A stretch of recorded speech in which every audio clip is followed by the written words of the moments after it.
Salut tout le monde, j'espère que vous allez bien. Alors on se retrouve pour une vidéo un peu spéciale aujourd'hui. On va pas parler d'achat manga, on va pas parler de lecture manga, on va parler des nouveaux mangas qui viennent de commencer au Japon et que je suis pressé de voir arriver en France. Alors si vous connaissez quelques-uns des mangas que je vais vous présenter, n'hésitez pas à me le dire en commentaire. Voilà, si vous comme moi vous pensez qu'ils ont un gros potentiel, dites-le moi, on pourra en débattre en commentaire et peut-être que ce sera une des futures pépites qu'on aura dans les prochaines années.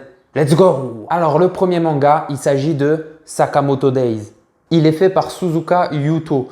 C'est un manga un peu dans la même tranche que les mangas de tueurs à gages espions comme Spy X Family, Mission Yozakura Family.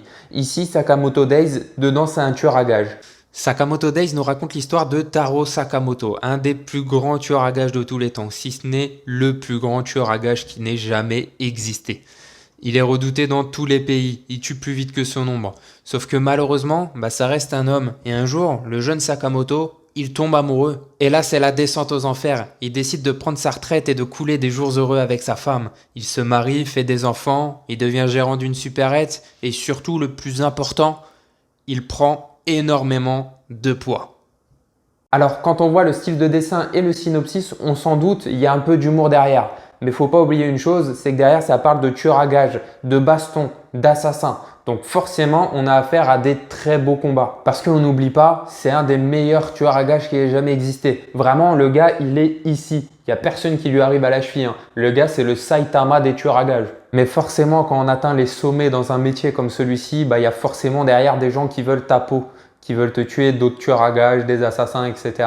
Et un jour, malheureusement, ce petit Sakamoto, son passé, il finit un peu par le rappeler. Et il a beau s'être engraissé, ça reste le meilleur. Personne lui arrive à la cheville. Il est méga rapide. Il est extrêmement puissant. Et ça, on s'en rend compte grâce à des planches extrêmement bien découpées qui nous laissent comprendre toute la rapidité et le punch qui se dégage de ce manga. Mais malgré tous ces combats, tous ces assassins qui veulent le tuer, lui, Sakamoto, il veut juste vivre des jours heureux avec sa femme et ses enfants.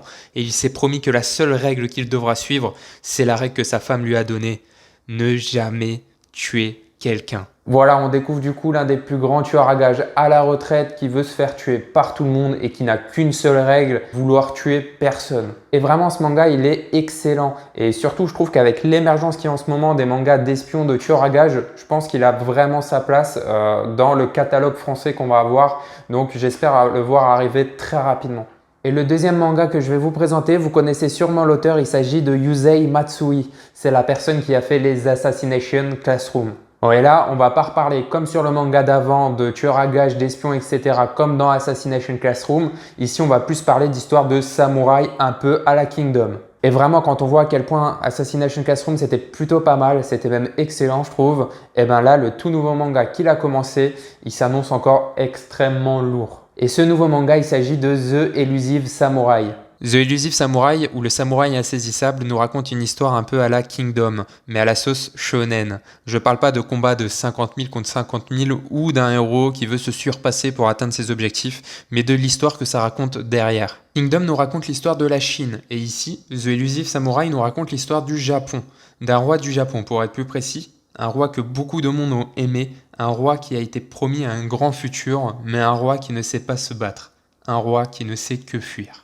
Et oui, parce que à l'inverse des shonen où en fait le personnage principal va vouloir devenir le plus fort et atteindre les sommets, ici dans The Elusive Samurai, le personnage principal il ambitionne pas du tout d'atteindre le sommet et de devenir le plus fort. Il a même aucun talent pour se battre. Le seul talent qu'il a, c'est de fuir. Vraiment, le gars, il prend ses jambes à son cou et il se taille comme une lopette. Mais quand je vous dis qu'il a des talents pour s'enfuir, c'est vraiment des talents de fou. Il est capable de tout esquiver. Vraiment, il y a 10 personnes qui l'attaquent avec un sabre, il les esquive tranquillement. C'est un jeu d'enfant pour lui. On suit l'histoire de Tokiyuki, le fils du shogun actuel et son successeur lorsque ce dernier rendra l'âme. Tout le monde l'aime. Il a la joie de vivre et lui, ce qu'il veut, c'est voir les gens sourire et être heureux. Mais son père étant pris pour une simple marionnette par les personnes qui gouvernent dans son dos, Tokiyuki pense que pour lui, ce sera exactement la même chose. Il décide donc de sécher les cours de combat, car pour lui, il n'en a pas l'intérêt. Par contre, comme je vous l'ai dit, il a un talent que personne n'a. Il est capable de fuir et d'esquiver comme personne le fait. Et il a voué une grande complicité avec une des personnes la plus forte de son village, Takoji. Une personne tellement forte que peu de personnes lui arrivent à la cheville. Sauf qu'un jour, un coup d'état a eu lieu, une personne prit les armes et attaqua le shogun. Il tua tout le monde. Le frère de Tokiyuki fut décapité, son père se suicida, les gens chargés de protéger sa famille moururent tous au combat. Et la personne qui fut derrière tout ça n'était autre que Takoji, la personne en qui Tokiyuki avait confiance. C'est à ce moment que le jeune héros a fait la rencontre d'une personne un peu particulière, un escroc qui prétend savoir l'avenir et qui lui annonça que le jour de son 10e anniversaire, il deviendra un grand héros.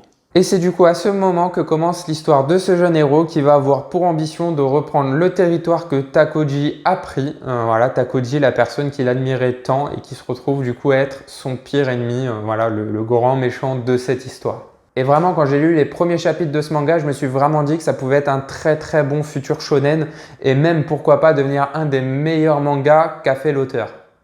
Et le dernier manga que je vais vous présenter, c'est Undead Unluck, fait par Tozuka Yoshifumi. Et là, encore une fois, c'est du très lourd. On a affaire à un très gros shonen qui est à la limite entre le shonen et le seinen. Et je pense que parmi tous les mangas qui sont en train d'émerger au Japon, Undead Unluck, c'est un des mangas qui se classe facilement dans le top 3 des meilleurs mangas actuellement. Undead Unluck est un manga complètement taré qui nous raconte l'histoire d'une sorte d'anti-héros, une personne qui se qualifie d'undead, c'est-à-dire qu'il ne peut pas mourir, il est immortel, et dès qu'une chose va le couper en deux ou quoi que ce soit de la sorte, il s'auto-régénère. Après avoir vécu des centaines d'années, il n'a qu'une idée en tête, trouver un moyen de mourir. Et c'est là qu'il va faire la rencontre de cette fille, qu'on va appeler Unluck, qui possède une capacité spéciale. Dès que quelqu'un la touche, elle a un malheur. Ça peut aller d'un simple rocher qui lui tombe dessus, à une grosse météorite qui s'écrase sur sa tête.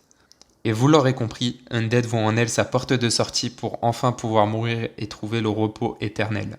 Mais derrière tout ça se cache une organisation qui chasse les Undead et les Unluck, ce qui nous laisse en plus de ça une bonne grosse de baston avec des combats qui sont très bien rythmés. Ce manga, il est complètement barré. Il y a de la vulgarité, il y a du trash, il y a de la baston, il est complètement dément. Les deux personnages principaux sont vraiment charismatiques et je trouve vraiment qu'il y a une similitude entre Undead Unluck et Chainsaw Man. On a des dessins tout aussi trash sur les deux mangas, on a des dialogues qui sont pas vraiment des plus sains et on a vraiment de la baston en veux-tu en voilà avec du sang, des membres coupés, etc. Il y a vraiment une grosse ressemblance.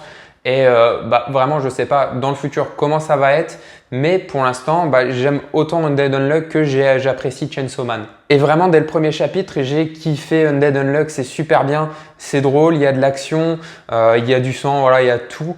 Et vraiment, j'espère que c'est un manga qui va perdurer dans le temps et qui va trouver sa place parce qu'il a vraiment du potentiel. Et voilà, je suis pressé de le voir arriver en France parce que ça, ce sera un achat qui va être fait le jour de la sortie. Et voilà, donc j'aurais pu vous en citer d'autres, comme par exemple Kaiju numéro 8, que j'apprécie aussi beaucoup, mais que je trouve quand même en dessous des 3 mangas que je vous ai cités. Mais pour moi, c'est vraiment les 3 mangas que j'attends en France pour l'instant. Si je compte pas les rééditions, parce que dans la réédition, par exemple, il va y avoir Yu Yu Hakusho en juillet que j'attends vraiment de ouf. Et il va y avoir aussi Beck qui va arriver. Et là, pour moi, c'est 2 mangas que je kiffe et que je suis pressé de me prendre. Mais là, c'est des rééditions, donc c'est pas vraiment le même sujet. Donc j'espère que cette vidéo, elle vous a plu. N'hésitez pas à me dire en commentaire ce que vous pensez de ces 3 mangas ou même si vous voyez d'autres mangas à la place des mangas que j'ai cités. N'oubliez pas de mettre un petit pouce bleu, de vous abonner si ce n'est pas encore fait. Et du coup, on se retrouve très vite pour une prochaine vidéo. Salut!